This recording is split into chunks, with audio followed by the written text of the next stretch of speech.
জগন্নাথ দেবের স্নান যাত্রার আগের দিন দীঘার জগন্নাথ মন্দিরে গেলেন মুখ্যমন্ত্রী বাবা তথা প্রাক্তন কেন্দ্রীয় মন্ত্রী শিশির অধিকারী। এদিনের বিশেষ সন্ধ্যারতিতে যোগ দেন বর্ষিয়ান রাজনীতিক, যোগ দেন নাম কীর্তনেও। এই প্রথম দীঘার জগন্নাথ মন্দিরে গেলেন প্রাক্তন সাংসদ শিশির অধিকারী। ইসকনের তরফে রথযাত্রায় আমন্ত্রণ জানানো হলো তাকে। রথের দিন রথের দড়ি টেনে উৎসবের সূচনা করার আমন্ত্রণ দেওয়া হয় মুখ্যমন্ত্রী বাবাকে।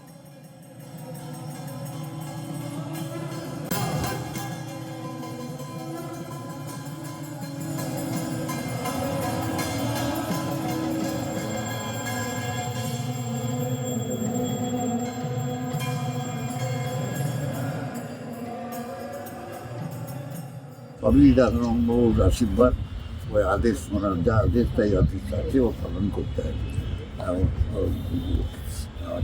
শ্রী চৈতন্যের বাণী আমাদের জগন্নাথ দেবের আশীর্বাদ ধন্য রাস্তা, সেই রাস্তায় হচ্ছে আসল শান্তি সুখ সমৃদ্ধির রাস্তা।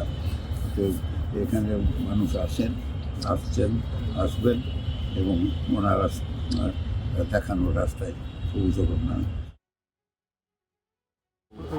আমরা খুব আজকে ফর্চুনেট কি মাননীয় শ্রী শিশির অধিকারী জি আজকে এসছেন প্রথমবার।